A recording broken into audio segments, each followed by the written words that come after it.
A hypodermic needle is the proper term for a syringe and needle. It's used to draw blood or inject medication. This indispensable tool was invented back in 1853, but it wasn't until 1954 that mass-produced disposable syringes came on the market, developed for the vast immunization campaign against polio.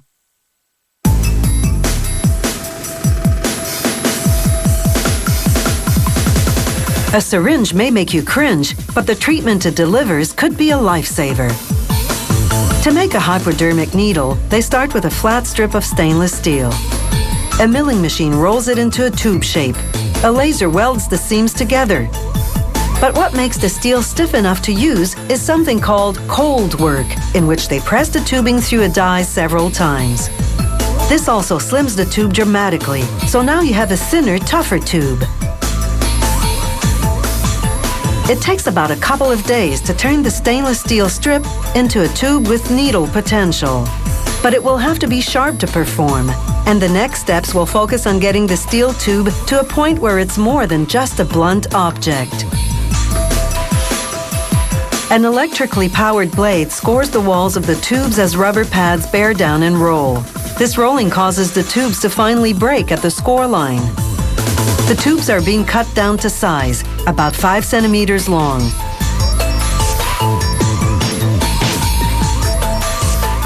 The tubes fall into a bin, a tangled mess. The bin, driven by air pressure, agitates, and this shaking motion straightens them out.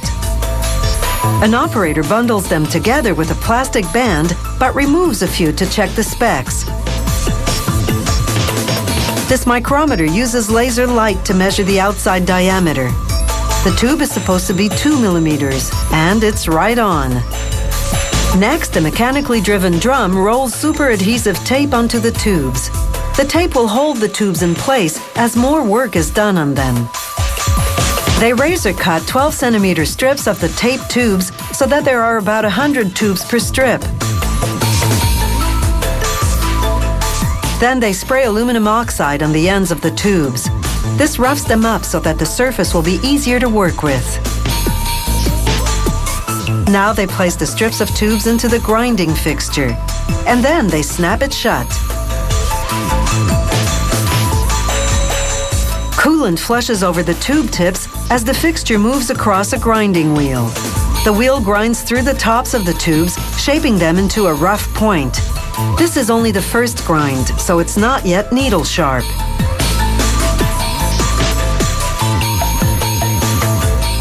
Now the fixture rolls and rotates the tubes. Then it's back to the grind. The angle of the wheel is changed so that it sands the sides of the tubes. These two secondary grinds sharpen the tubes into a finer point. This is how they looked before grinding, and this is after, with their sharp needle tips. Now it's time for the big inspection. She pushes the ends of the needles with the back of her tweezers to make sure they're even, and then pulls out a needle for sampling. She measures the length of the grind. It should be a few millimeters long. Next, she sizes up the needle's outside diameter with a micrometer.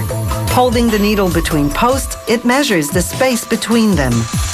Then she checks the inside diameter by inserting a plug gauge into the tube. Now she inspects a whole bundle of needles for irregularities or burrs.